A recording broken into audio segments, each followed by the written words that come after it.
Você já parou para pensar do que é capaz um homem cujo destino foi selado por um juramento de sangue aos 9 anos de idade? Esta história não é sobre páginas empoeiradas de livros didáticos. É um thriller escrito pela realidade, onde a genialidade beira a loucura e o preço da ambição é medido em montanhas de anéis de ouro arrancados das mãos de senadores mortos. Neste relato, você encontrará a crônica de uma das guerras mais cruéis e inacreditáveis da história da humanidade. Você descobrirá como um general obrigou a orgulhosa Roma a realizar sacrifícios humanos e a enterrar pessoas vivas bem no centro da cidade, apenas para afastar a ameaça. Contaremos como é possível conduzir elefantes através de um inferno gelado, aquecendo rochas com fogueiras e regando-as com vinagre, e por que a maior vitória no campo de batalha se transformou em tragédia pessoal para o vencedor. Leia até o fim para conhecer a ironia mais terrível desta história. Como Roma, ao tentar destruir um monstro, transformou-se ela mesma em um dragão. E por que a cabeça de um irmão jogada aos pés tornou-se o ponto de virada que quebrou o espírito de um estrategista invencível. Esta é a história de como o ódio queima impérios e como o veneno em um pequeno anel pode ser a única saída para aquele que manteve o mundo inteiro sob medo. Está pronto para ver a face da guerra sem maquiagem? Então vamos começar. Imagine. Cartago, ano 237 a.C. O ar abafado e pegajoso do templo de Baal-Ramon está impregnado com um cheiro de incenso e medo. No centro dessa penumbra está o grande general Amílcar Barca. Ele perdeu a guerra, mas não a batalha. Foi humilhado, mas não quebrado. Ao lado dele, mal alcançando a cintura do pai, está um menino de 9 anos. Seus olhos estão arregalados, refletindo as chamas do fogo sacrificial. O pai o leva até o altar. Você já imaginou o que sente uma criança quando seu destino é decidido por ela? Quando a infância termina, não com o primeiro amor, mas com o toque na carne quente e agonizante de um animal sacrificado? Amílcar exige um juramento. Não apenas uma promessa de estudar bem ou servir a pátria. Não. Ele exige ódio. Eterno, indelével, absoluto. Juro que nunca serei amigo do povo romano. Essas palavras, pronunciadas por uma voz infantil, ecoam nas abóbadas de pedra. Nesse momento, morreu o menino Aníbal. Nasceu a espada de Cartago. Muitos historiadores veem nisso apenas uma bela lenda, uma tentativa de justificar a crueldade da guerra futura. Mas olhe para os fatos. Toda a vida desse homem foi uma consequência direta daquele segundo no altar.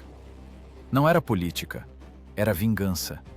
Pessoal, familiar, irracional. Você conseguiria carregar um juramento de infância por 30 anos de privações, sangue e mortes? Conseguiria manter a sanidade sabendo que está levando 40.000 pessoas para a morte certa por causa de uma promessa feita aos 9 anos? Roma achava que tinha vencido. A primeira guerra púnica havia terminado. Cartago pagava reparações monstruosas. Estava sem frota e trancada na África. Os senadores romanos, embriagados pelo poder, dividiam a pele do leão antes de matá-lo e contavam o ouro. Eles cometeram o erro fatal, comum a todos os impérios no auge do poder. Subestimaram a força da dignidade humilhada. Enquanto Roma engordava, os Bárcidas agiam. Amílcar pega o filho e vai para onde a águia romana não olha, para a Ibéria, para a selvagem e indomável Espanha. Foi uma jogada de gênio. Se Roma controla o mar, Cartago criará um império na terra. 17 anos. Durante 17 longos anos, a família Barca construiu lá seu estado pessoal. Era a base deles, a forja de seus quadros, a mina de ouro deles. As minas de prata da Espanha trabalhavam a exaustão para pagar a vingança futura. Aníbal não cresceu em palácios. Ele dormia no chão, cobrindo-se com uma capa. Comia o mesmo mingau de soldado que os mercenários celtas e iberos. Ele aprendeu a matar antes de aprender a filosofar. Viu a morte do pai, que se afogou em um rio salvando os filhos durante uma retirada. Viu o assassinato do cunhado, Asdrúbal. Aos 26 anos, ficou sozinho no comando de um exército que o idolatrava não pelo título, mas porque ele era um deles. Ano 221 a.C. Aníbal assume o comando. Agora ele tem um exército, tem dinheiro e tem um objetivo. Mas precisa de um motivo. Um casus belli. Roma, em sua infinita arrogância, firmou uma aliança com a cidade de Sagunto. Olhe para o mapa. Sagunto fica bem na esfera de influência de Cartago, ao sul do rio Ebro. Foi uma provocação aberta. Roma parecia dizer: podemos fazer o que quisermos no seu quintal, e você vai engolir. Aníbal não engoliu. O cerco de Sagunto, no ano 219 a.C., foi o detonador que explodiu o mundo antigo. Não foi uma vitória rápida. 8 meses. 8 meses de ataque contínuo. Aníbal foi ferido por um dardo na coxa, mas continuou comandando deitado em uma maca. As muralhas ruíam. Eram reconstruídas com corpos e escombros. Os habitantes de Sagunto, percebendo que não haveria ajuda de Roma, chegaram à beira da loucura. Eles queimavam seus bens, queimavam a si mesmos. A cidade não se rendeu. Ela morreu. Quando os cartagineses entraram, não havia nada nem ninguém para levar. Apenas cinzas e silêncio. Onde estava Roma durante todo esse tempo? Roma dormia. O Senado enviava embaixadores, escrevia notas de repúdio, ameaçava. A máquina burocrática da República patinava. Eles não acreditavam que algum bárbaro ousaria desafiar sua grandeza. Achavam que o medo das legiões pararia qualquer um. Como estavam enganados. A queda de Sagunto foi um tapa na cara cujo som foi ouvido em cada canto do Mediterrâneo. Agora a guerra era inevitável. Mas Roma ainda tentava brincar de diplomacia, mantendo as aparências. Uma embaixada romana chega a Cartago. À frente está Quinto Fábio Buteão, um político velho e astuto. A cena no Conselho de Anciãos de Cartago é digna da pena dos melhores dramaturgos. Imagine esse silêncio tenso. Centenas de olhos fixos no romano. Fábio, de pé no centro do salão, com um gesto teatral, recolhe as dobras de sua toga no peito. Ele olha para os púnicos não como iguais, mas como um juiz olha para criminosos. Eu trago para vocês, nesta dobra, a guerra e a paz. Sua voz soa seca e dura como um estalo de chicote. Escolham o que querem. Era um ultimato. Entregue Aníbal ou morra. O romano esperava medo. Ele estava acostumado a ver nações se curvarem diante do poder da República. Mas, em resposta, não ouviu súplicas. O sufete de Cartago, olhando diretamente nos olhos do embaixador, retrucou: escolha você mesmo. O salão zumbiu em aprovação. O orgulho, pisoteado por 20 anos, finalmente levantou a cabeça. Fábio, sem mudar a expressão, abriu as mãos, deixando as dobras da toga caírem. Então eu lhes dou a guerra, gritou ele. E centenas de gargantas em um único impulso, como se exalassem a fúria acumulada por décadas, responderam: nós a aceitamos. Esse grito marcou o fim do velho mundo. A diplomacia acabou. Pergaminhos e tratados viraram pó. Agora quem falaria seria o aço. Os romanos deixaram o salão certos de sua vitória rápida e fácil. Planejavam fazer a guerra na Espanha e na África, como de costume. Achavam que ditavam as regras do jogo. Ninguém podia imaginar que, naquele exato momento, a milhares de quilômetros dali, em Nova Cartago, um jovem general já havia estendido o mapa sobre a mesa e olhava não para o sul, mas para o norte. Para as montanhas consideradas intransponíveis. Para os Alpes. Aníbal entendia o que Roma não entendia. Vencer o sistema jogando pelas regras dele é impossível. Roma tem mais gente, mais navios, mais recursos. Se começar uma guerra de atrito, Cartago perde. A única chance é atacar no coração, fazer o impossível. Levar o horror da guerra para onde ele não é esperado há centenas de anos. Diretamente aos portões de Roma. Em sua mente já havia amadurecido um plano, insano em sua ousadia. Um plano que qualquer estrategista sensato chamaria de suicídio. Mas Aníbal não era um estrategista sensato. Ele era um jogador que aposta tudo no zero. Ele reuniu um exército, uma mistura heterogénea de iberos, númidas, fundibulários das Baleares e, claro, elefantes, os tanques vivos da antiguidade. Ele não os preparava para um passeio. Ele os preparava para uma marcha além dos limites das capacidades humanas. Quem é o verdadeiro monstro aqui? O homem disposto a sacrificar metade de seu exército por uma chance fantasmagórica de vingança? Ou o império que, com sua arrogância, criou seu próprio carrasco? A resposta a essa pergunta logo seria escrita com sangue na neve das passagens alpinas. A sorte está lançada. O mecanismo foi acionado. E enquanto em Roma os políticos faziam discursos pomposos, no norte as nuvens se acumulavam, prenunciando uma tempestade como o mundo jamais vira. Os almirantes romanos perscrutavam o horizonte, esperando ver as velas da frota púnica. Tinham certeza. A guerra viria pelo mar. Isso é lógico, racional, previsível. Mas Aníbal não buscava lógica, buscava a vitória. Enquanto as patrulhas vasculhavam a superfície do mar, um exército de 40.000 homens, estendendo-se como uma cobra viva por quilômetros, já penetrava no sopé dos Alpes. O general escolheu um inimigo com quem não se negocia, que não se pode subornar e é impossível intimidar. Ele desafiou a própria natureza. Final de outubro. Nas montanhas não é mais outono, é a antessala do inverno. Imagine-se ao pé de uma parede de pedra que sobe até o céu. Os picos estão escondidos em nuvens de chumbo, de onde sopra um frio sepulcral. Suas sandálias escorregam nas folhas molhadas, e a túnica, acostumada ao sol quente da África e da Espanha, parece fina como uma teia de aranha.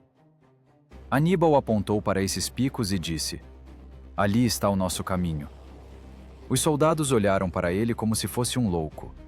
Em seus olhos lia-se a pergunta muda: "Você está nos levando para lutar contra Roma ou para morrer no gelo?"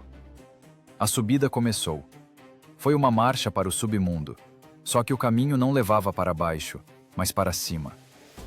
A cada quilômetro o ar ficava mais rarefeito, respirar tornava-se cada vez mais difícil.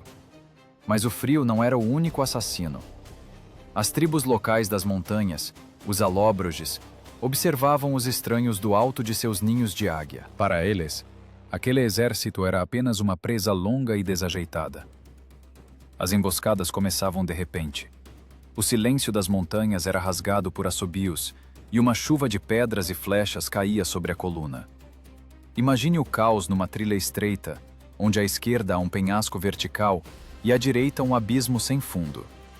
Cavalos relinchavam de terror, empinavam e, perdendo o equilíbrio, despencavam no abismo, levando consigo carroças com provisões e pessoas gritando. O som de um corpo caindo no precipício não é um baque alto.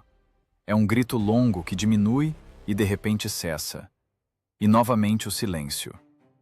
Aníbal corria ao longo da coluna, organizando a defesa, repelindo os ataques dos bárbaros, mas não podia repelir o ataque da gravidade. E então começou a nevar. A neve cobriu as trilhas, escondendo as fendas. Um passo em falso e o pé afundava no vazio. As pessoas não morriam pelas espadas.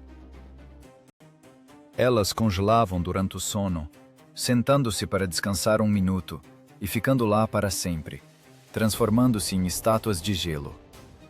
Seus dedos dos pés apodreciam, a pele ficava preta e descascava. Mas a visão mais surreal eram os elefantes. 37 gigantes cinzentos, nascidos sob o sol escaldante da savana, caminhavam com neve até os joelhos. Sua respiração saía em nuvens de vapor, suas peles cobriam-se de geada. Eles barriam de frio, e esse som de trombeta, refletindo nas rochas, soava como o choro de monstros antigos.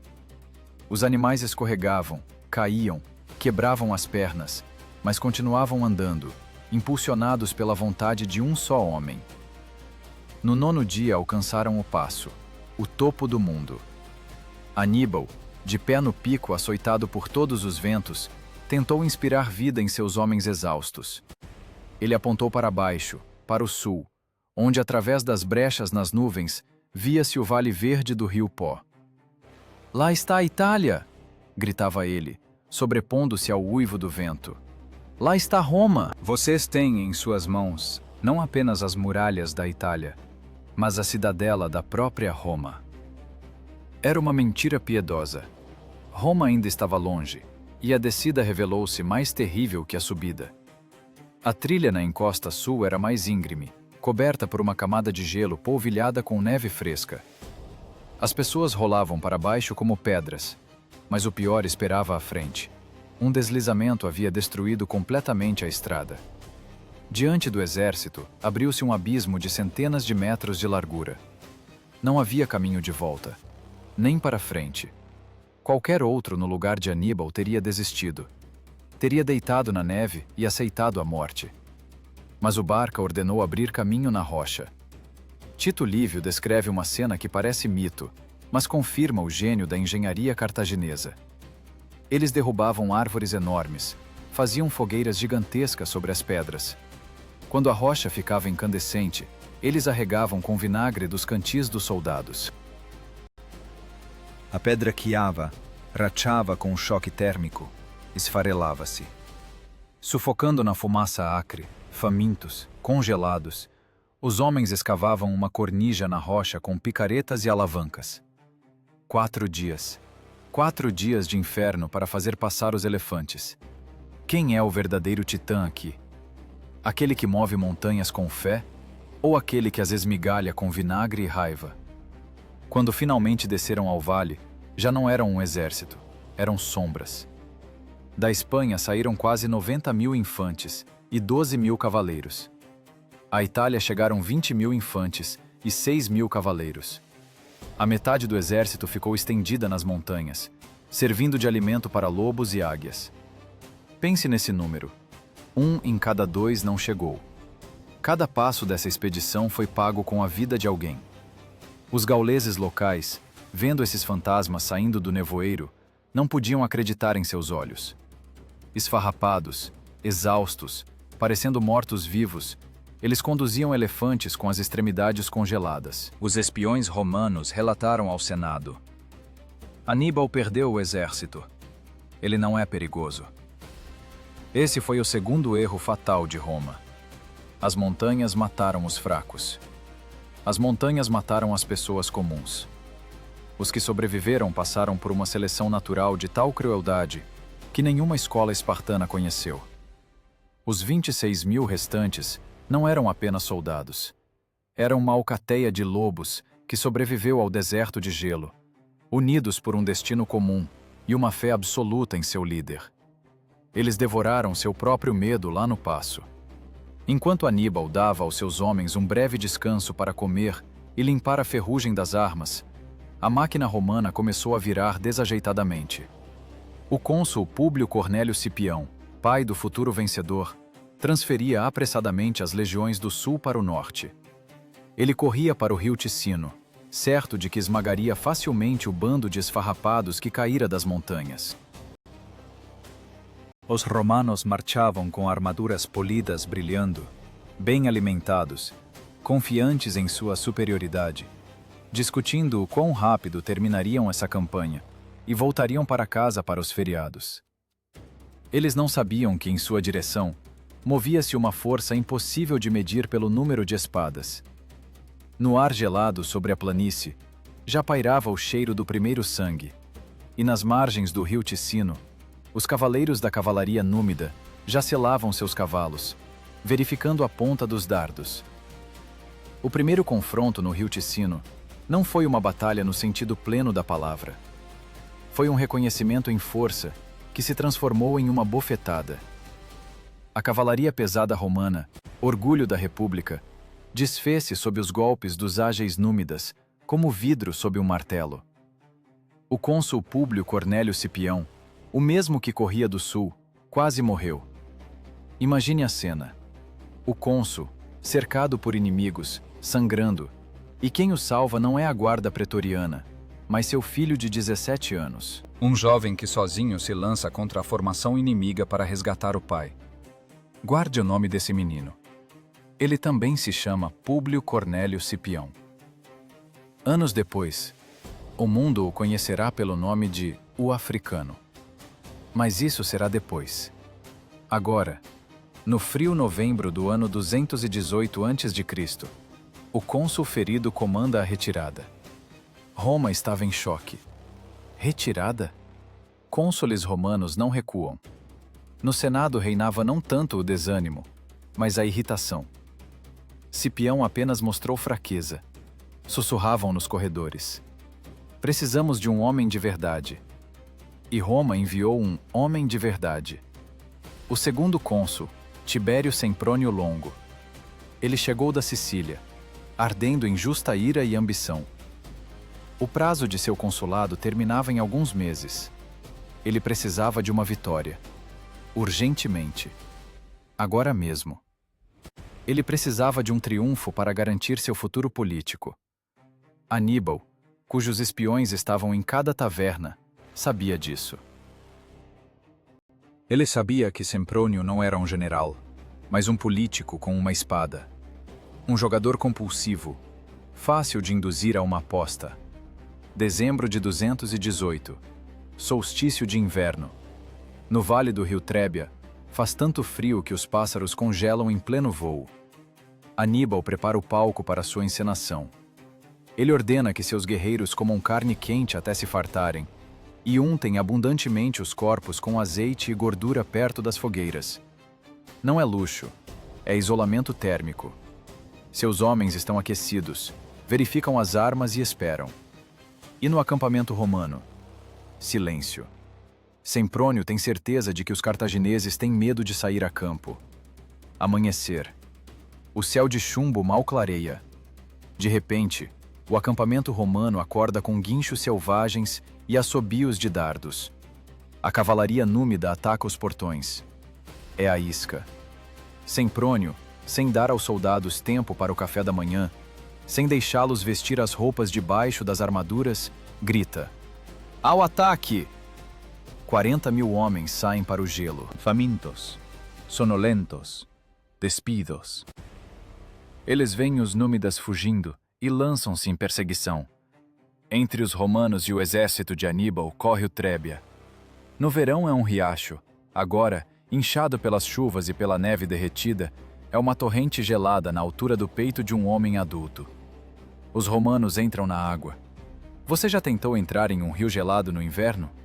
Sua respiração falha, o coração pula uma batida, os músculos têm cãibras. Agora imagine que você tem que segurar um escudo pesado e uma espada acima da cabeça para que a correnteza não os leve. As legiões levaram 1 hora para cruzar o rio. 1 hora na água gelada. Quando saíram na margem oposta, já tinham perdido.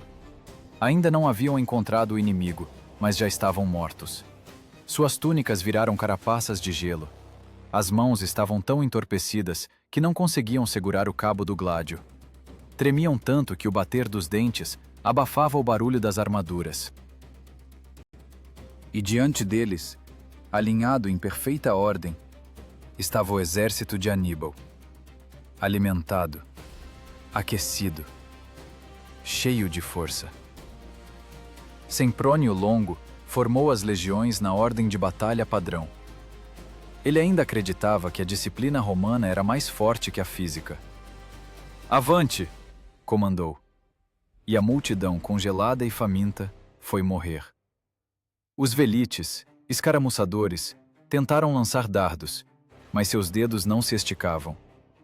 A infantaria chocou-se contra a formação cartaginesa, mas foi um massacre de inocentes. Aníbal lançou os elefantes nos flancos, e a cavalaria romana fugiu aterrorizada. Cavalos não suportam o cheiro de elefantes, eles enlouquecem. Mas a principal surpresa estava por vir. Aníbal escondeu seu irmão mais novo, Magão, com 2.000 guerreiros de elite em uma ravina coberta de arbustos, bem atrás da linha romana. Quando as legiões atolaram no combate, Magão atacou pela retaguarda. A armadilha se fechou. Não foi uma batalha, foi um matadouro. Os romanos foram prensados. Pela frente, uma parede de escudos. Por trás, as forças frescas de Magão. Pelos flancos, elefantes e cavalaria. O pânico tomou conta das legiões. As pessoas tentavam fugir, mas não havia para onde. Atrás estava o mesmo Trébia gelado. Milhares foram massacrados no local. Milhares se jogaram no rio e se afogaram, puxados para o fundo pelo peso das armaduras. A água do Trébia ficou vermelha e espessa como vinho. Semprônio Longo, o mesmo que sonhava com o triunfo, rompeu o cerco com um punhado miserável de soldados e fugiu para a Placência, abandonando seu exército para morrer. Naquela noite, o vento sobre o campo de batalha uivava de forma especialmente sinistra, misturando-se aos gemidos dos moribundos que congelavam entre os cadáveres. Roma perdeu quase 30.000 homens, 30.000 filhos, pais e maridos. Aníbal perdeu o mínimo, principalmente celtas, que usou como bucha de canhão no centro da formação. Mas essa vitória lhe deu algo mais do que apenas a destruição do exército inimigo. Ela quebrou uma barreira psicológica. As tribos gaulesas, que até então estavam em cima do muro esperando o vencedor, agora afluíam em massa para o seu exército. Aníbal mostrou que o leão romano não podia ser apenas ferido, podia ser estripado. Em Roma começou o pânico. Pela primeira vez em séculos, a guerra chegou à sua porta, e era assustadora. Os relatórios oficiais mentiam. Semprônio escreveu ao Senado: a batalha teria sido ganha se não fosse o mau tempo. Mas a verdade não pode ser escondida quando dezenas de milhares de soldados não voltam para a cidade. Mães choravam no fórum. Pais amaldiçoavam a estupidez dos generais. Mas Roma é uma hidra. Corte uma cabeça e nascem duas. Em vez de pedir paz, a República arreganhou os dentes. No inverno do ano 217 a.C., ocorreram novas eleições. Caio Flamínio tornou-se cônsul, um homem do povo, populista, odiador da aristocracia, ainda mais impetuoso e impulsivo que Semprônio. Ele prometeu ao povo uma vitória rápida. Reuniu um novo exército, ainda maior que o anterior. "Não vou ficar sentado esperando", gritava nas praças. "Vou encontrar esse africano e trazê-lo acorrentado." Flamínio tinha certeza de que consideraria os erros de seus antecessores. Ele não se deixaria atrair para uma armadilha. Ele mesmo se tornaria o caçador. Levou seu exército para a Etrúria, para bloquear o caminho para Roma. Pensava saber onde Aníbal estaria. Mas Aníbal fez novamente o que ninguém esperava. Enquanto Flamínio vigiava as estradas convenientes, o exército cartaginês entrou nos pântanos perto do rio Arno. 4 dias e 3 noites caminharam com água até a cintura em água podre. Não havia onde dormir. Os soldados deitavam-se sobre os cadáveres dos animais caídos para fechar os olhos por 1 minuto acima da água. Aníbal montava o único elefante sobrevivente. Uma infecção atingiu seu olho. Nesses pântanos fétidos, sofrendo de uma dor infernal, ele perdeu a visão de um olho. Mas quando o demônio caolho saiu do atoleiro na retaguarda de Flamínio, o cônsul romano percebeu que fora superado antes mesmo do início da batalha. A fúria cegava Flamínio pior que qualquer infecção. Ele se lançou em perseguição, sem enviar batedores, sem ouvir os oficiais. Via apenas a fumaça das aldeias queimadas que Aníbal deixava como uma trilha de migalhas de pão. Uma trilha que levava direto a um desfiladeiro estreito no lago Trasimeno, onde o nevoeiro matinal já escondia o brilho de milhares de lâminas sedentas por sangue novo. Início da manhã de 21 de junho, do ano 217 a.C. Imagine a paisagem. Lago Trasimeno. A superfície calma da água refletindo as colinas. E nevoeiro. Um nevoeiro denso, leitoso, anormalmente espesso, subindo da água e preenchendo todo o vale. Visibilidade zero. Você estica a mão e não vê os próprios dedos. Nesse silêncio branco, ouve-se apenas o tropel rítmico de milhares de sandálias e o tinir de ferro. É o exército do cônsul Caio Flamínio, entrando no desfiladeiro estreito entre as montanhas e a margem do lago. Flamínio tem pressa, está furioso. Nos últimos dias, viu apenas as costas dos cavaleiros númidas e a fumaça das aldeias etruscas queimadas. Aníbal o provocava. Pairava diante de seu nariz como um toureador diante de um touro, levando-o cada vez mais para a armadilha. O cônsul tem certeza. Os cartagineses estão fugindo. Tem medo do combate. É só alcançar, atacar pela retaguarda e esmagar. Ele nem sequer enviou batedores. Para quê? Afinal, ele é o caçador, não a caça. A coluna romana estendeu-se por quilômetros, presa em um saco de pedra estreito. À direita, colinas íngremes cobertas de floresta. À esquerda, a margem pantanosa do lago. À frente e atrás, nevoeiro. Entraram nessa bruma branca como em uma cripta. Nenhum dos 30.000 romanos sabia que as colinas à direita não estavam vazias. Lá, em silêncio, prendendo a respiração, estavam líbios, íberos e celtas. Aníbal posicionou seu exército literalmente sobre as cabeças dos romanos. Ele via tudo. Os romanos não viam nada. Foi a emboscada perfeita, de manual, estudada até hoje nas academias militares. Aníbal esperou até que toda a coluna entrasse na passagem, até que o último soldado romano estivesse no saco. E quando a vanguarda romana esbarrou na barreira de infantaria pesada, em algum lugar alto na colina, soou um sinal de trombeta solitário e agudo. E o nevoeiro gritou. Imagine o terror de um homem que ouve o rugido de milhares de gargantas, mas não vê o inimigo. Das colinas, diretamente da cortina branca, a morte desabou sobre os romanos. Não foi uma batalha de duas linhas, foi o caos. Lanças, pedras e flechas voavam do nada. Os legionários, presos na estrada estreita, não conseguiam nem se virar para a ordem de batalha. As manípulos misturaram-se em um amontoado. Oficiais davam ordens, mas ninguém as ouvia naquele inferno. Os romanos foram atacados pelo flanco, o lado mais vulnerável. Celtas uivando selvagemente, golpeavam os lados indefesos da coluna, jogando as pessoas na água. Aqueles que não foram massacrados no local fugiam para o lago. Homens em cotas de malha pesadas tentavam nadar, mas afundavam sob o peso do equipamento. Outros ficavam com água até o pescoço, implorando por misericórdia, até que os cavaleiros de Aníbal entravam no lago e cortavam suas cabeças como repolho. A água na margem ficou espessa e carmesim. Os riachos que desciam das colinas não traziam água, mas sangue. Até hoje, um dos riachos naquela região chama-se Sanguineto, sangrento. Historiadores afirmam que a batalha foi tão feroz que os combatentes não notaram um forte terremoto que ocorreu naquele momento na Toscana. Cidades ruíam, montanhas mudavam de contorno, mas ali, no nevoeiro, os homens estavam tão absortos em matar que não sentiram a terra tremer. A fúria abafou o instinto de autopreservação. Onde estava Flamínio? Ele corria de um lado para o outro no centro desse pesadelo, tentando reunir os restos do exército. Mas era tarde. Sua armadura dourada, símbolo de poder, tornou-se um alvo. Um cavaleiro gaulês chamado Ducário reconheceu o cônsul. Eis o homem que destruía nossas legiões e devastava nossos campos, gritou para seus companheiros.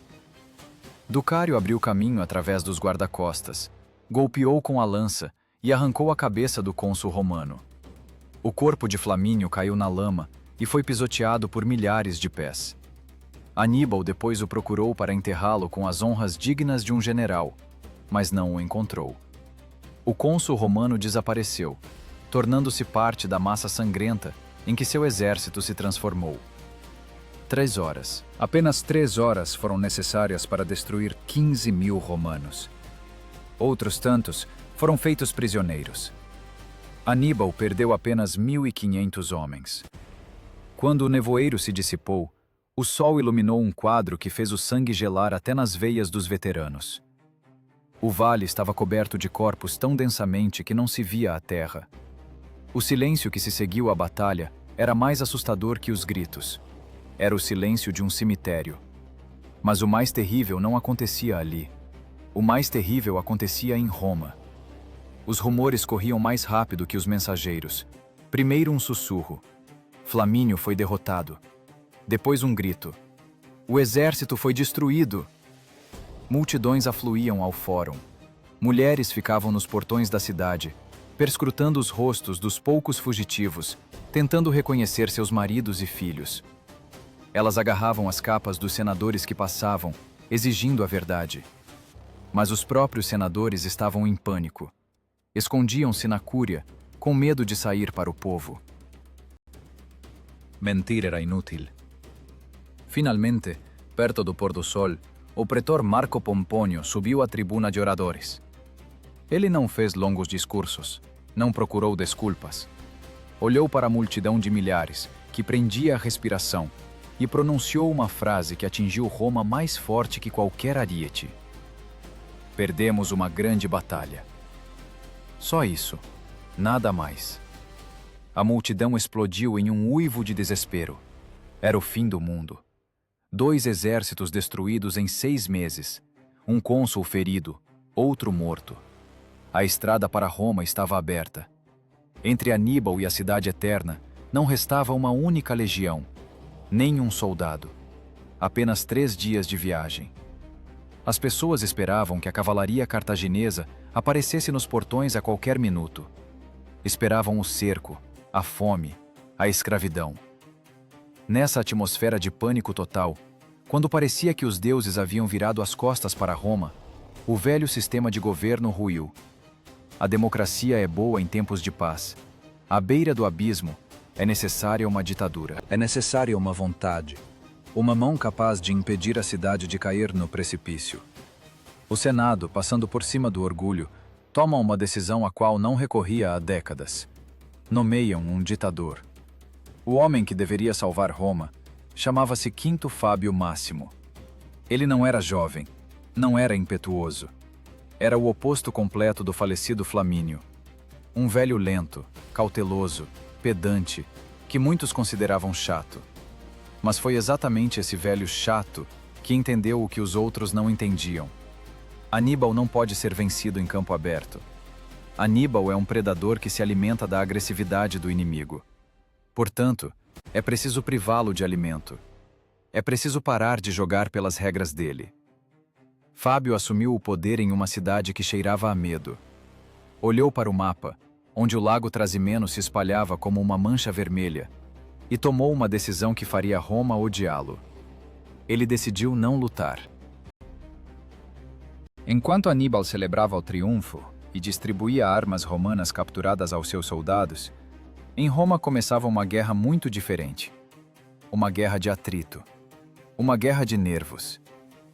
A era do Cunctator, o protelador, estava chegando e prometia ser torturante para todos. Roma ganhou o ditador que merecia, mas que odiava. Quinto Fábio Máximo não se tornou o salvador em um cavalo branco. Tornou-se um carcereiro. Sua estratégia era simples como um golpe de porrete e dolorosa como uma tortura lenta. Não entrar em combate. De jeito nenhum. Sob nenhuma circunstância. As legiões seguiam Aníbal a uma distância de um dia de viagem, mantendo-se nas elevações onde a cavalaria púnica era inútil. Era uma sombra, um fantasma que pairava às costas, mas não atacava.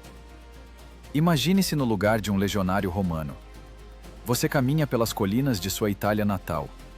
Embaixo, no vale, você vê fumaça. São vilas queimando, olivais ardendo que seus pais cultivaram por décadas. Você ouve o choro das mulheres sendo levadas para a escravidão. Você aperta o cabo da espada até os nós dos dedos ficarem brancos. Quer descer e matar esses bárbaros. Mas a ordem do ditador é de ferro. Ficar.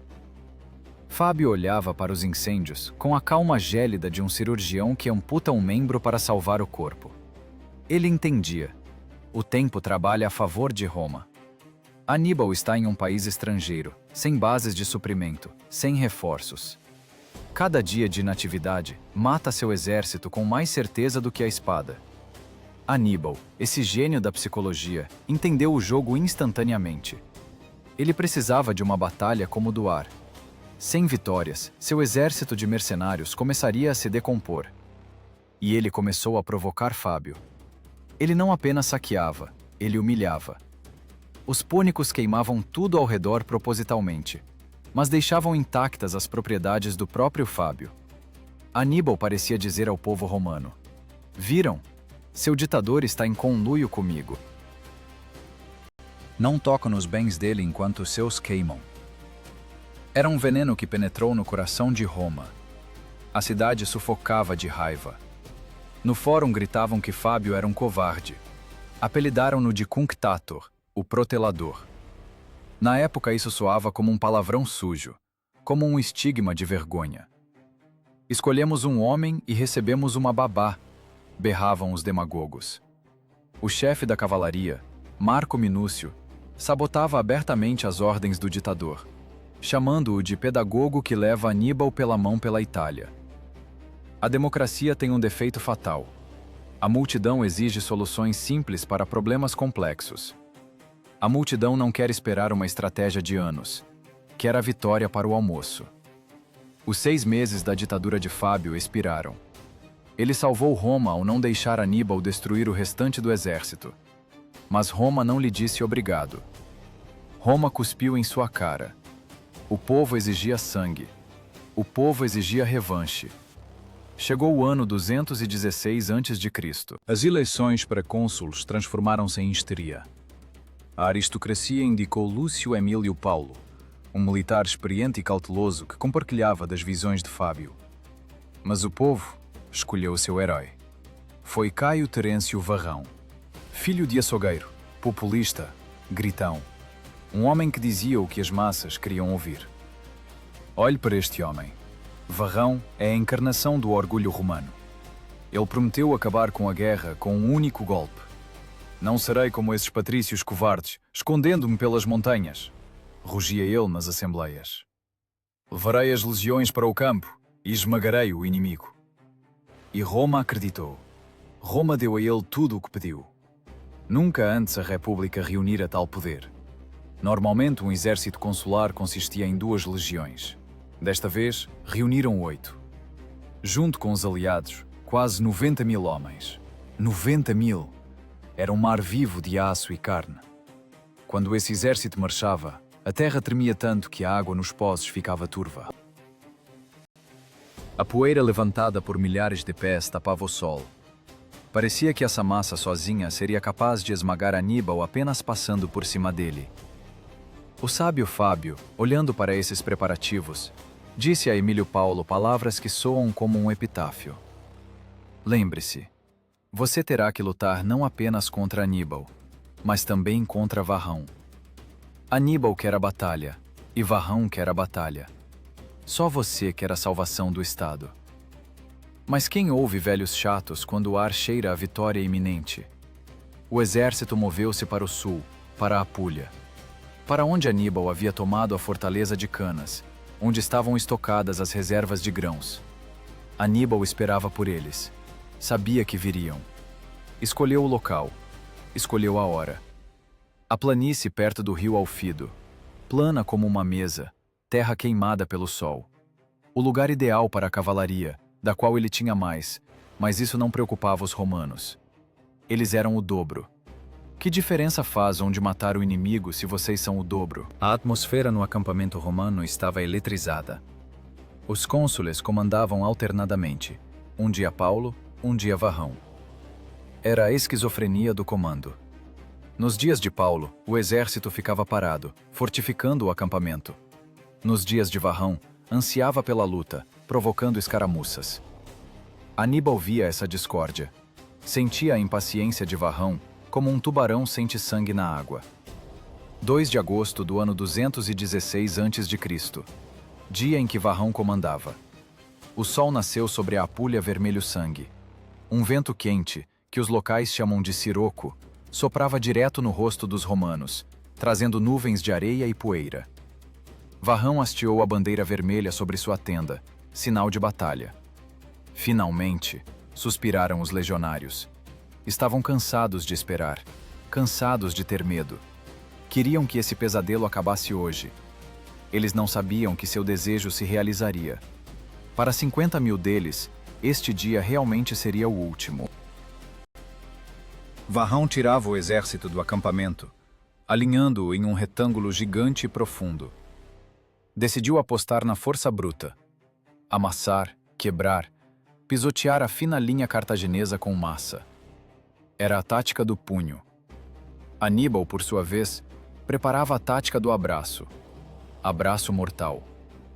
Enquanto as legiões se formavam, criando uma parede de escudos com quilômetros de comprimento, Aníbal estava na colina sorrindo. Ao lado dele estava seu comandante de cavalaria, Giscão. Vendo o mar romano, Giscão sussurrou com horror. Eles são surpreendentemente muitos. Aníbal virou-se para ele e, com um sorriso de menino, respondeu: Você esqueceu de notar mais uma coisa, a mais surpreendente, Giscão.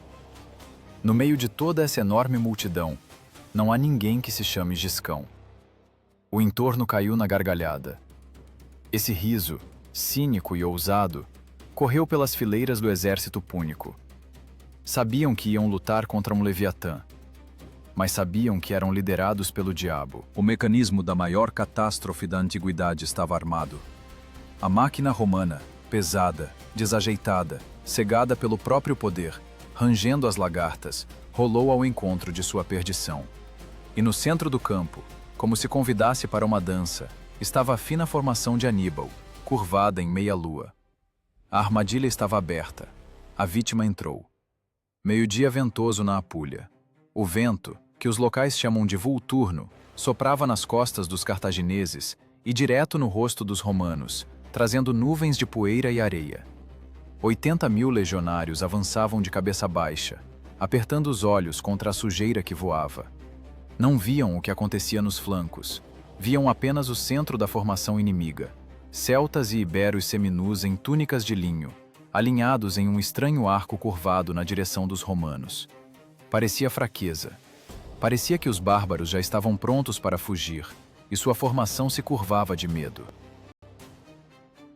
O grito romano, "Barra!", estremeceu o ar, e a gigantesca máquina da República chocou-se contra a parede viva.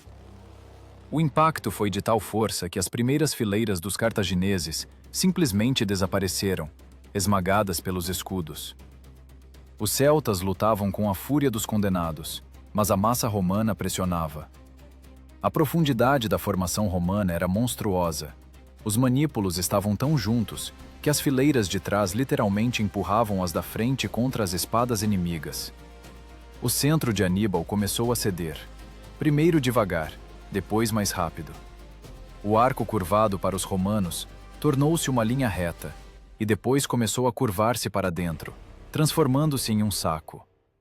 Os legionários, sentindo a flexibilidade do inimigo, rugiram de prazer. Vitória! Eles estão fugindo! A multidão precipitou-se para o funil formado, sendo sugada cada vez mais fundo. Pensavam que estavam rompendo a frente. Na verdade, estavam entrando na garganta da besta. Aníbal estava no centro desse inferno, arriscando a vida junto com os soldados rasos. Ele controlava pessoalmente o recuo do centro. Foi a manobra mais difícil da história das guerras. Recuar, mas não fugir. Manter a formação à beira da ruptura. E quando a massa romana estava profundamente inserida na meia-lua, a armadilha se fechou. Nos flancos estavam as partes frescas da infantaria africana, protegidas por armaduras romanas capturadas. Ao sinal da trombeta, não correram para trás. Viraram-se e atacaram os flancos da coluna romana. Ao mesmo tempo, a cavalaria pesada de Aníbal, que já havia dispersado os cavaleiros romanos, retornou e atacou pela retaguarda. O saco foi amarrado. 80.000 pessoas ficaram no anel. O que aconteceu a seguir, os historiadores militares chamam secamente de cerco. Mas quem estava lá chamaria de moedor de carne. Canas deixou de ser uma batalha. Tornou-se uma execução. Os romanos estavam espremidos tão firmemente que não conseguiam levantar os braços para desferir um golpe. Faltava-lhes ar. As pessoas morriam de pé, esmagadas pelos corpos dos companheiros, e nem os mortos tinham onde cair. Continuavam de pé na formação, balançando no ritmo monstruoso da matança. O círculo externo dos cartagineses trabalhava como um mecanismo. Golpe de lança, passo à frente, golpe, passo. Não era a fúria dos berserkers, era o trabalho pesado e monótono de açougueiros. Os romanos no centro, ainda sem entender o que acontecia, simplesmente esperavam sua vez de morrer. Imagine esse horror. Você está na multidão, ouve gritos, sente o cheiro de sangue e fezes, mas não vê o inimigo.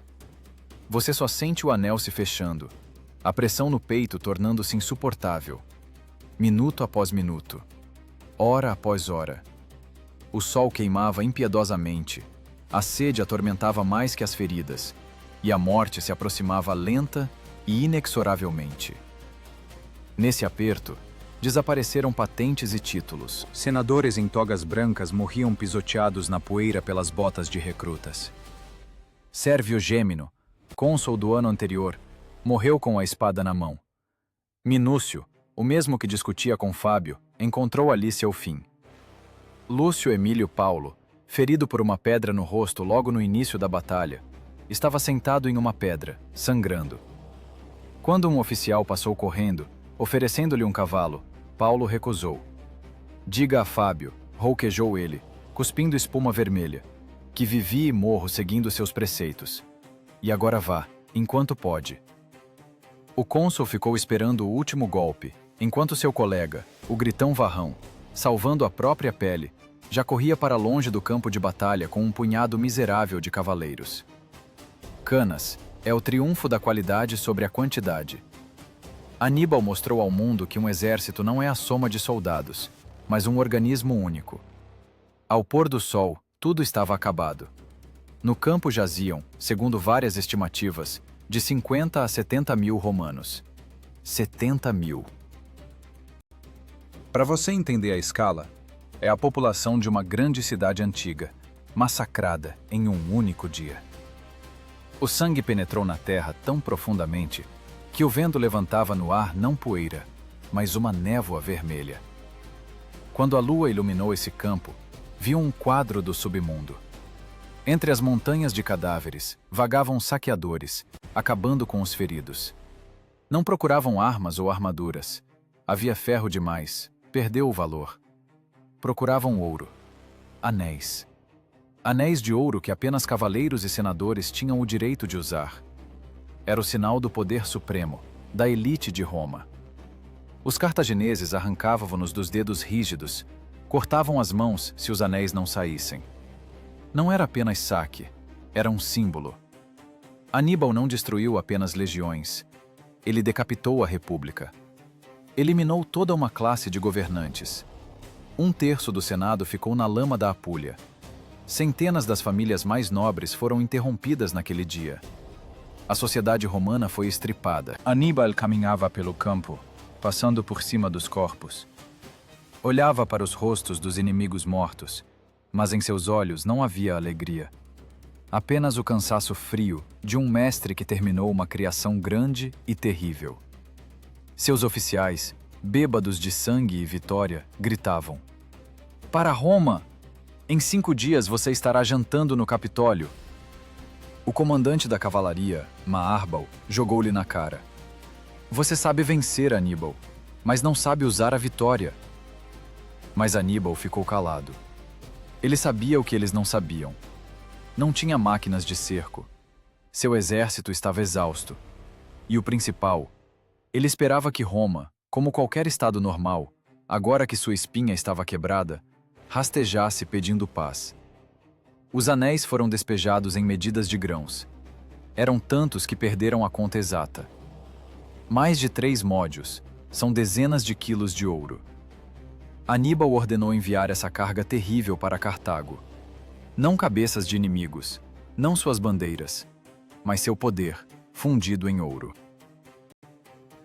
Ele pensava que esse argumento faria o Conselho de Anciãos finalmente enviar-lhe reforços para o golpe final. Sacos com anéis, tinindo a cada passo das mulas, partiram para a longa jornada ao sul, para serem despejados no chão de mármore do Conselho, como a prova final de que Roma não era mais a dona do mundo. O tinido. Um tinido metálico ensurdecedor que tapou os ouvidos dos membros do conselho em Cartago. Foi o irmão de Aníbal, Magão, quem despejou no chão de mármore o conteúdo dos sacos trazidos da Itália. Centenas, milhares de anéis de ouro rolaram aos pés dos homens mais ricos da África. Brilhavam à luz das tochas como olhos de mortos. "Vocês não acreditavam?" gritava Magão, sua voz falhando de excitação. "Aqui está a prova. Toda a nobreza de Roma jaz na terra. Não há mais legiões. Deem-nos grãos, deem dinheiro, deem homens, e até o inverno Roma cairá." O salão estava em silêncio. Não era um silêncio de reverência, mas de inveja. Comerciantes e oligarcas olhavam para o ouro tirado dos cadáveres e viam não a vitória da pátria, mas uma ameaça aos seus bolsos. Aníbal estava ficando forte demais. Levantou-se Hanão, o Grande, velho inimigo dos Bárcidas. Ele olhou para a montanha de ouro, depois para Magão, e fez a pergunta que matou Cartago, com mais certeza do que as legiões romanas. Se Aníbal destruiu todos os inimigos, para que precisa de soldados? E se não destruiu, do que está se gabando? Em vez de um exército de reforço, o conselho enviou a Aníbal uma recusa educada. O gênio ganhou a batalha, mas a inveja perdeu a guerra. No momento em que os anéis tocaram o chão, Aníbal estava condenado. Enquanto isso, em Roma, acontecia algo que desafiava a lógica. Qualquer outra cidade, tendo perdido em 2 anos 1/5 da população masculina, abriria os portões. Mas Roma não é uma cidade, é uma seita. É uma mente coletiva, soldada por uma disciplina de ferro e fé na própria excepcionalidade. A primeira coisa que o Senado fez ao saber da catástrofe foi proibir o choro. Você ouviu? Proibiu o luto. As mulheres foram ordenadas a não aparecer nas ruas, para que seus lamentos não minassem o moral. O luto foi limitado a 30 dias. "Não temos tempo para lágrimas", declararam os pais da cidade. A palavra paz foi equiparada à traição do Estado. Qualquer um que gaguejasse sobre negociações era declarado inimigo. Mas por trás dessa fachada de vontade de ferro, escondia-se um terror primitivo e pegajoso. Os romanos, que se consideravam os homens mais civilizados da ecúmena, caíram em uma loucura mística. Decidiram que os deuses haviam virado as costas para eles, e os deuses precisam ser apaziguados, com sangue. No Fórum Boário, cavaram uma câmara de pedra. Nela desceram vivas 4 pessoas, um casal grego e um casal gaulês. Homem e mulher vivos, acorrentados. Sacerdotes recitavam orações, enquanto trabalhadores fechavam a entrada com pedras e cobriam com terra. Imagine esse som surdo de terra na tampa da cripta. Roma realizava sacrifícios humanos para comprar o direito à vida. Era a agonia da moral. Estavam prontos para se tornarem monstros, apenas para não se tornarem escravos. Aníbal estava acampado a apenas alguns dias de viagem. Ele esperava embaixadores. Tinha certeza de que Roma rastejaria até ele de joelhos. Ele até permitiu que os prisioneiros romanos enviassem uma delegação ao Senado para negociar o resgate. O preço era irrisório: 3 minas de prata por cavaleiro. O cartaginês comportava-se como um cavalheiro, respeitando as regras da guerra. Ele não entendia que as regras haviam mudado. O Senado recebeu a delegação de prisioneiros. Parentes aglomeravam-se nas portas da cúria, apertando dinheiro nas mãos, prontos para resgatar seus filhos e maridos. Mas as portas se abriram e saiu o cônsul Tito Manlio Torquato. Sua resposta trovejou como uma sentença: "Vocês não são necessários a Roma. Quem se rendeu não é digno de ser cidadão." Roma recusou-se a pagar. 7.000 de seus próprios soldados foram abandonados à própria sorte, vendidos como escravos para a África, riscados das listas dos vivos. Foi uma lição cruel para os outros. Você só tem 2 saídas: vitória ou morte. Não há terceira opção. O cativeiro não existe. Aníbal, ao saber da recusa, ficou chocado. Percebeu que não lutava com um exército, mas com loucos que prefeririam queimar a própria casa consigo dentro a entregar as chaves. Seu paradoxo era que ele quebrou o corpo romano, mas não conseguiu quebrar o espírito romano. Marbal estava certo. Aníbal não marchou sobre Roma. Não tinha máquinas de cerco, não tinha retaguarda. Seus homens estavam cansados. Mas, talvez, ele simplesmente não pudesse acreditar que o oponente, deitado em uma poça de seu próprio sangue, ainda tentasse mordê-lo na garganta. Enquanto a velha Roma enterrava pessoas vivas e renunciava a seus filhos, na cidadezinha de Canúzio, onde se reuniram os restos miseráveis dos fugitivos de Canas, nascia uma nova Roma. Em uma tenda estava um grupo de jovens patrícios. Estavam quebrados. O líder dos derrotistas, Cecílio Metelo, dizia: "Acabou. A Itália não existe mais. Vamos alugar navios e navegar para os reis do Oriente, entrar a serviço deles." Eles assentiam, prontos para trair tudo pela vida. E então um jovem invadiu a tenda com uma espada ensanguentada na mão. Seus olhos ardiam com um fogo frio e furioso. Era Públio Cornélio Cipião, o mesmo que salvou o pai no Ticino. Ele se aproximou de Metelo e encostou a ponta na garganta dele. "Juro", rugiu ele, "eu mesmo não abandonarei a República e não permitirei que ninguém mais o faça. Jure, Metelo, e todos vocês, jurem que não deixarão Roma, ou esta espada beberá seu sangue agora mesmo." E eles juraram. Sob medo da morte, olhando nos olhos loucos de um garoto de 19 anos, juraram lealdade ao cadáver que a República parecia ser. Naquela tenda abafada, entre o cheiro de suor e medo, terminou a era das velhas e lentas estratégias. Cipião não queria apenas vencer, ele queria destruir Cartago. Ele absorvia cada passo de Aníbal, cada manobra. Ele era o melhor aluno do grande Púnico. Enquanto Aníbal esperava a resposta do Senado, em Canúzio sua futura morte já havia embainhado a espada, preservando a vida dos traidores para que servissem de instrumento de vingança. Roma sobreviveu, não porque fosse mais forte, mas porque se mostrou mais teimosa que a morte.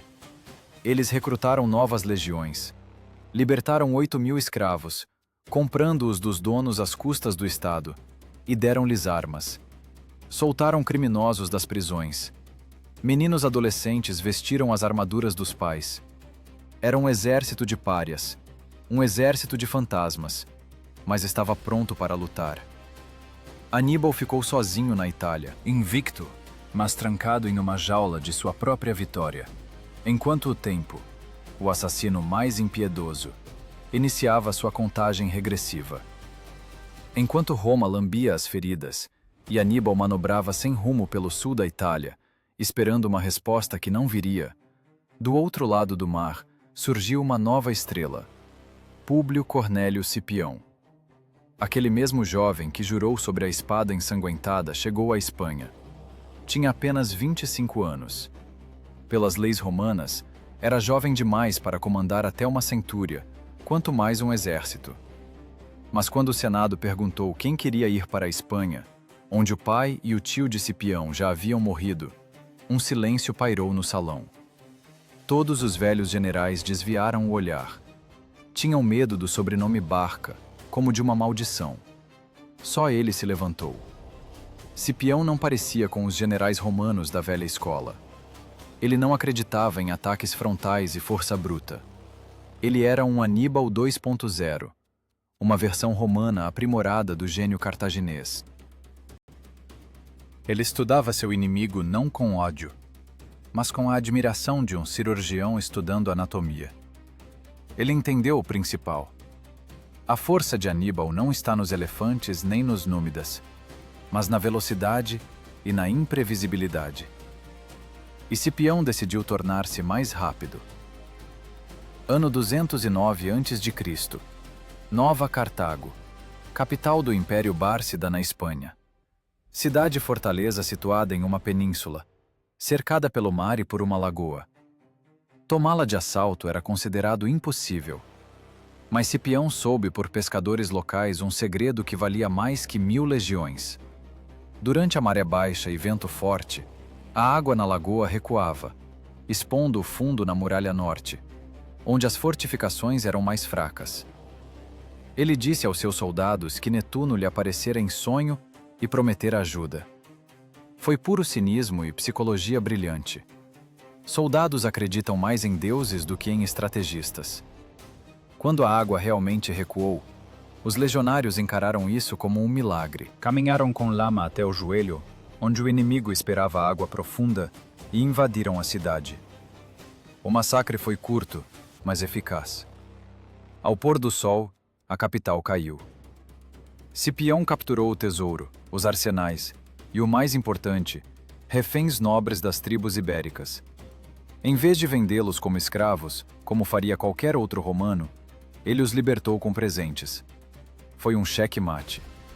Os chefes ibéricos, aliados de ontem de Cartago, hoje juravam lealdade a Roma. Cipião tirou o chão debaixo dos pés dos bárcidas, privou-os de recursos, pessoas e base. Na Espanha, restava o irmão de Aníbal, Asdrúbal.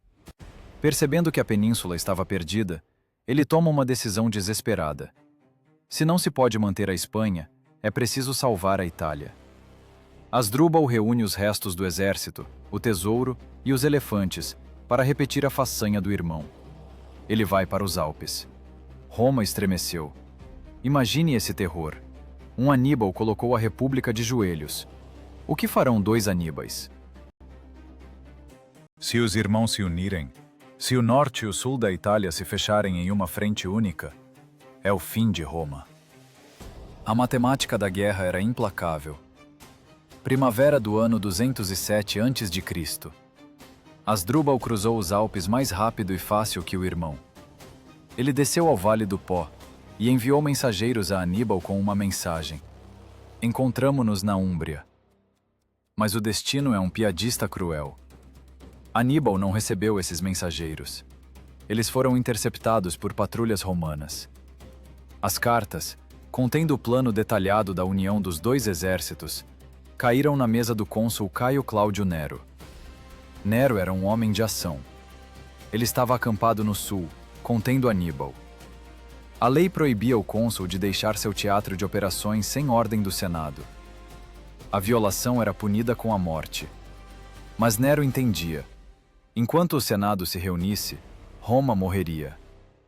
Ele realiza uma marcha forçada insana. À noite, secretamente, pega 7.000 combatentes de elite e parte para o norte, deixando no acampamento espantalhos e fogueiras acesas, para que Aníbal pensasse que todo o exército romano estava no local. 7 dias caminharam como se fossem perseguidos por fúrias. Quase não dormiam, comiam andando. No norte, os esperava o segundo cônsul, Marco Lívio Salinador. Quando Nero chegou, ordenou aos seus soldados que não armassem tendas, mas se alojassem com os companheiros, para que o inimigo não notasse o aumento do número. Asdrúbal não devia saber que contra ele agora havia 2 exércitos consulares. A batalha de Metauro começou pela manhã. Asdrúbal, raposa velha, sentiu que algo estava errado. Ouviu o sinal duplo de trombeta no acampamento romano, sinal de que havia 2 cônsules lá. Viu os escudos velhos e gastos dos soldados de Nero, cobertos de poeira do sul. Percebeu que fora enganado e tentou recuar, mas os guias o traíram, deixando o exército vagar ao longo da margem do rio Metauro. Prensados contra o rio, os cartagineses foram forçados a aceitar o combate. Foi uma confusão cruel e caótica. Elefantes, enlouquecidos pelo barulho, pisoteavam os seus e os alheios. Asdrúbal lutava como um leão.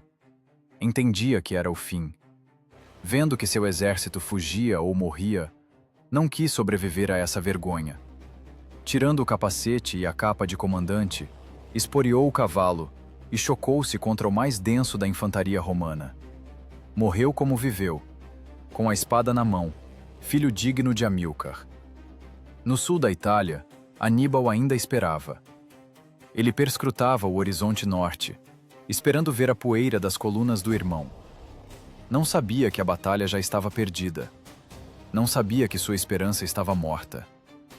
Alguns dias depois, cavaleiros romanos galoparam até os postos avançados do acampamento cartaginês. Não atacaram. Apenas arremessaram algo pesado sobre a muralha e galoparam para longe. O objeto caiu com um baque surdo na poeira e rolou até os pés das sentinelas. Não era uma ânfora com vinho, nem um pergaminho com um ultimato. Chamaram Aníbal imediatamente. Ele se aproximou do objeto, ao redor do qual as moscas já zumbiam. Era uma cabeça. A pele acinzentada, os olhos vidrados olhando para o vazio com uma reprovação muda, a boca torcida na última careta de dor. Mas Aníbal reconheceu aqueles traços. Reconheceu a cicatriz na bochecha. Reconheceu o irmão. Asdrúbal chegou para o encontro. Historiadores escrevem que Aníbal olhou longamente para a cabeça decepada sem dizer uma palavra. Nem lágrimas, nem gritos. Apenas a fria consciência do abismo. Pela primeira vez em 15 anos de guerra, o grande general percebeu que havia perdido. Não a batalha, não. Ele perdeu o destino. Os romanos não apenas mataram seu irmão. Eles violaram todas as leis divinas e humanas, jogando a cabeça de um general como lixo, em vez de entregá-la ao fogo. Era uma mensagem. Não temos mais medo de você. Nós vamos atrás de você. Aníbal ergueu o olhar para seus oficiais, que recuaram horrorizados diante do terrível presente, e pronunciou baixinho a frase que se tornou o epitáfio do grande sonho. Eu reconheço o destino de Cartago. Nesse momento, o grande caçador transformou-se em caça. Começou o lento e torturante recuo para a ponta da bota italiana, para Brúcio. Ele rosnava como uma fera ferida. Ainda era invencível em combate, mas o anel se fechava. Cipião, tendo acabado com a Espanha, voltou a Roma como triunfador. E agora, o jovem lobo olhava através do mar, para a África. Ele não pretendia pegar Aníbal nas montanhas da Itália. Ele pretendia incendiar a casa dele. A guerra, iniciada pela vingança de um homem, voltava para onde nasceu, para Cartago. Imagine a fumaça, uma fumaça densa, preta, gordurosa, subindo sobre o vale fértil do rio Bagradas, no norte da África. São as propriedades daqueles mesmos oligarcas cartagineses que por anos negaram ajuda a Aníbal queimando.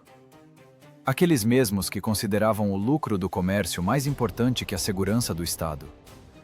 Agora a guerra chegou à casa deles. E quem a trouxe não foi um bárbaro, não foi um louco, mas um aristocrata romano frio e calculista, Públio Cornélio Cipião. O ano 204 a.C. virou o tabuleiro de xadrez. Cipião fez uma jogada genial. Em vez de pegar Aníbal nas montanhas da Itália, atacou a barriga em defesa de Cartago. Desembarcou na África e começou a queimar metodicamente tudo em seu caminho. Os cartagineses, acostumados a guerrear com mãos alheias em terra alheia, entraram em histeria. O grande conselho, o mesmo que riu dos sacos com anéis, agora tremia de terror.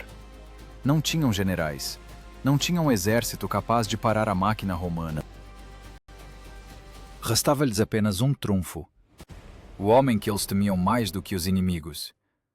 Mensageiros correram através do mar para a Itália, para a ponta da bota em Brúcio, onde, como um leão ferido na jaula, Aníbal Barca se agitava. Tente sentir a amargura desse momento. 15 anos. Por 15 longos anos, esse homem segurou Roma pela garganta.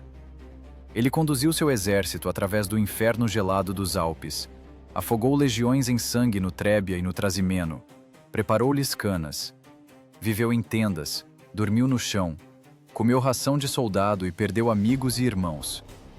Fez tudo isso pela pátria, que não moveu um dedo para ajudá-lo a acabar com o inimigo. E agora, quando suas vilas arderam, eles gritam: "Nos salve!" Historiadores escrevem que, ao ouvir a ordem de retorno, Aníbal rangeu os dentes. Ele não chorou, uivou de raiva. Socou a mesa, amaldiçoando não Roma, não Cipião e não os deuses. Amaldiçoava seus próprios concidadãos. "Não foi o povo romano que venceu Aníbal", gritava ele, olhando nos rostos dos embaixadores apavorados.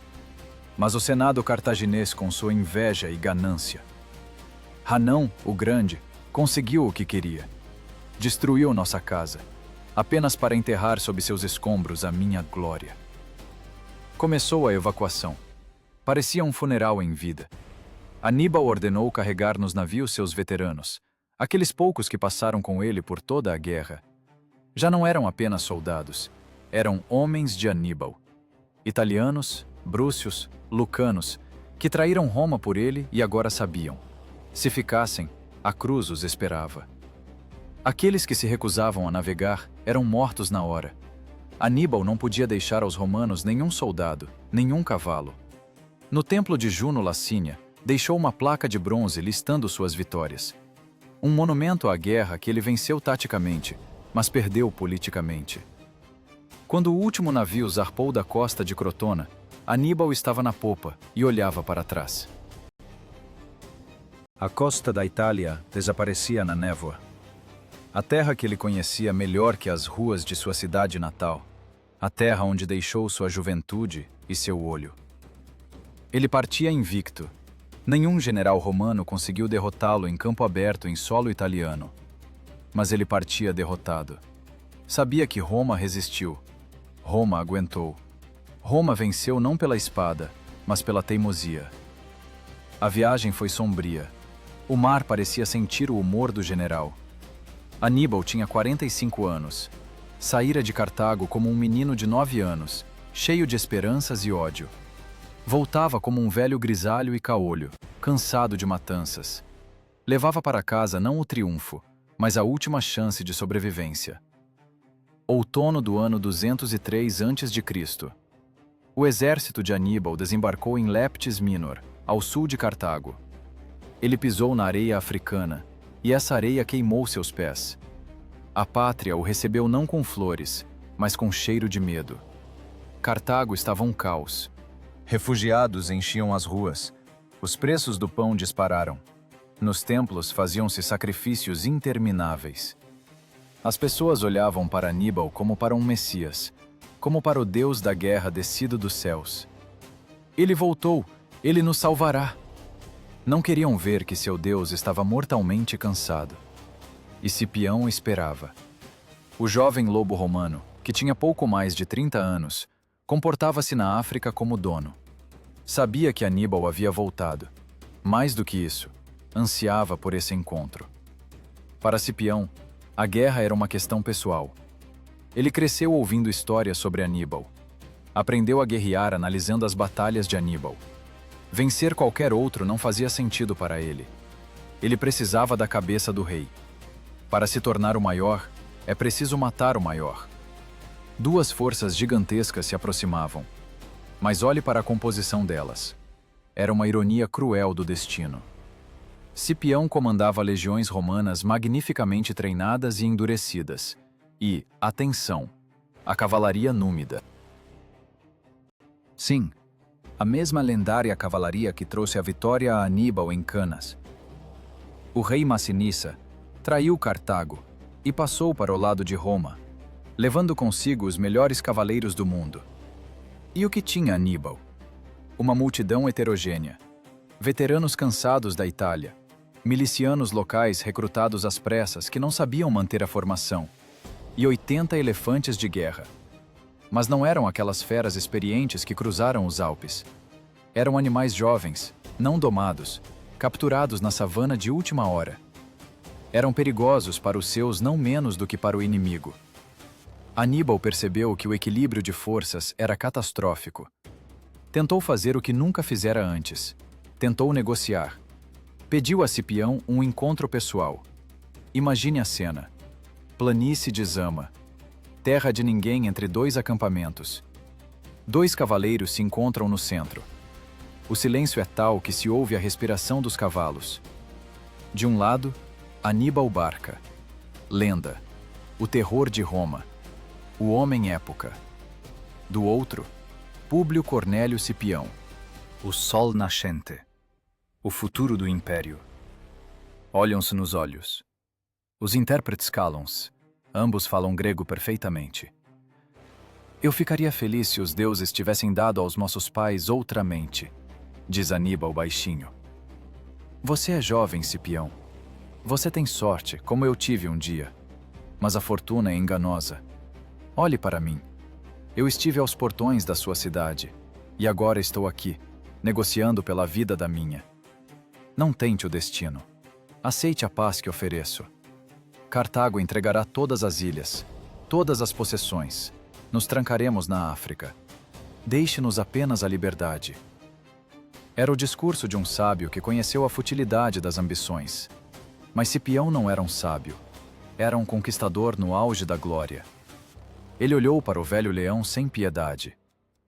Roma não negocia a vitória, Aníbal, respondeu friamente. Você veio até nós com a espada, e pela espada seu destino será decidido. Prepare-se para a luta. Eles se separaram.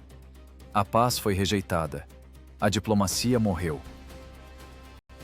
Restou apenas o campo coberto de poeira, onde amanhã se decidiria o destino de todo o Mediterrâneo. Quem governará o mundo pelos próximos 500 anos? Comerciantes ou soldados? De quem a lei se tornará a lei para as nações? A resposta a essa pergunta deveria ser dada pela areia sangrenta de Zama, onde o aluno se preparou para superar o professor, usando suas próprias lições. 19 de outubro do ano 202 a.C. O sol nasce sobre a planície de Zama, iluminando o final do maior drama da antiguidade.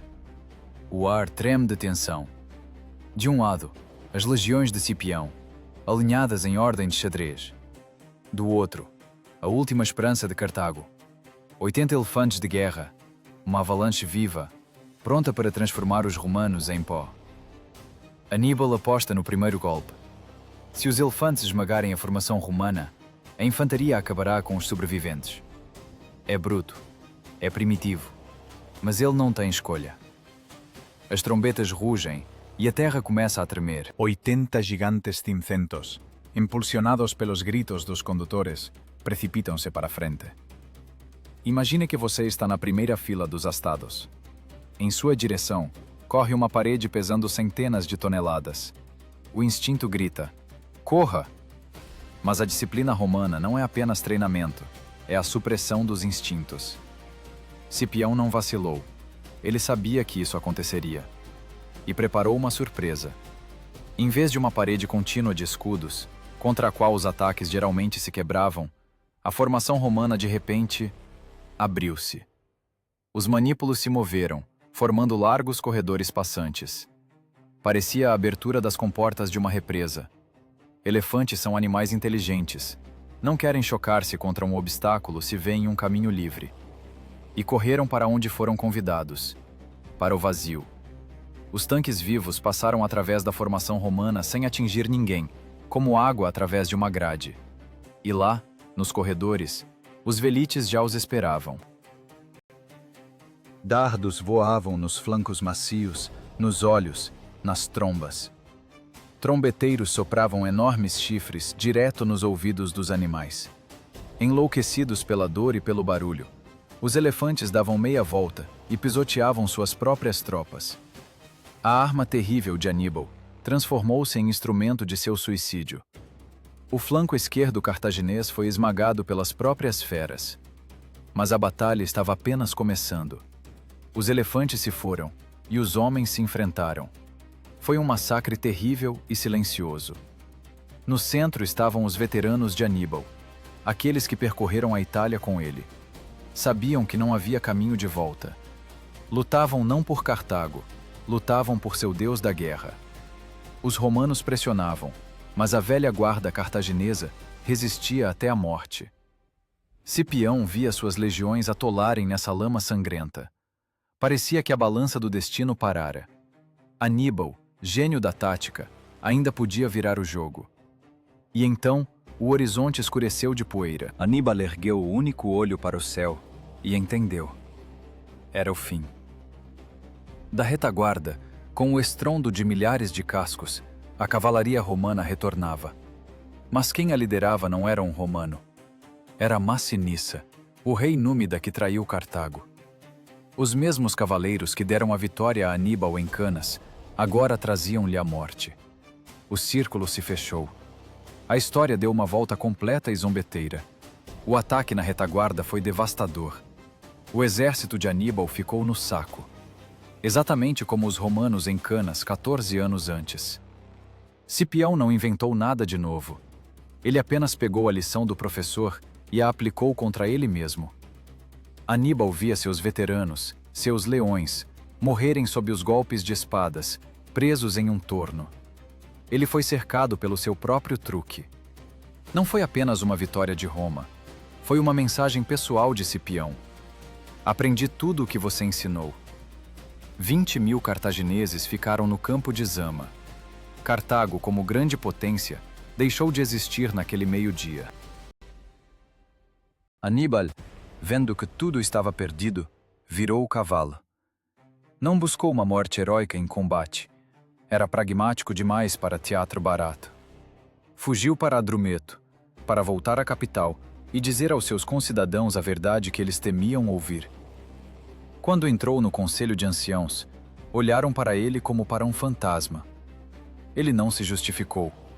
Arrancou a armadura, jogou-a no chão e disse: "Não perdi a batalha, perdi a guerra.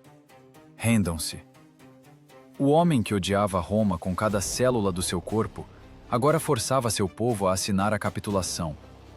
Foi seu último e mais amargo serviço à pátria.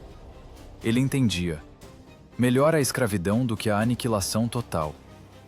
As condições de paz foram humilhantes. Cartago perdeu a frota, as colônias, o direito de guerrear sem a permissão de Roma, e teve que pagar uma indenização monstruosa por 50 anos. A grande cidade transformou-se em uma inofensiva loja comercial nos fundos do mundo romano. E Aníbal? Ele viveria ainda quase 20 anos. 20 anos de peregrinação, perseguições e solidão. Roma não o perdoou. Os romanos o caçaram por todo o Oriente, como a um pesadelo que nunca passa. Senadores estremeciam à menção de seu nome, mesmo quando ele se tornou um velho frágil. No fim, encurralado em uma pequena fortaleza na Bitínia, traído por todos, ele tomará o veneno do anel que carregou consigo a vida toda. Suas últimas palavras serão um cuspe na cara da eternidade. É preciso livrar finalmente os romanos de suas ansiedades, já que não conseguem esperar a morte de um velho. Mas vamos parar e olhar para as cinzas da história. A guerra acabou. Roma venceu. Mas olhe para o vencedor. A república que entrou nesta guerra morreu em Canas. A que saiu da guerra tornou-se outra. Aprendeu a queimar cidades, matar prisioneiros e ditar sua vontade ao mundo. Na luta contra o monstro, Roma criou presas. Aníbal sonhava em destruir Roma, mas em vez disso, tornou-se involuntariamente o arquiteto do Império Romano. Ele os forçou a criar um exército profissional. Ensinou-os a pensar globalmente. Forjou de uma federação frouxa um punho de ferro que seguraria o mundo pela garganta pelos próximos 500 anos. E agora faço a você uma pergunta que não lhe dará paz. Olhe bem para o rosto de Aníbal tomando o veneno, e para o rosto de Cipião, que morrerá no esquecimento, exilado pela ingrata Roma. Quem deles realmente venceu? Aníbal, que permaneceu fiel ao seu juramento até o último suspiro e tornou-se símbolo de insubmissão? Ou Roma, que sobreviveu, mas vendeu sua alma ao deus da guerra, transformando-se na mesma máquina sem alma que conhecemos? Talvez a verdadeira tragédia não seja que Cartago caiu, mas que para vencer o dragão, o cavaleiro teve que se transformar no próprio dragão. E quando você olhar para as ruínas de Cartago, lembre-se, elas silenciam não porque não têm nada a dizer. Elas silenciam porque sua história é um espelho no qual temos medo de olhar.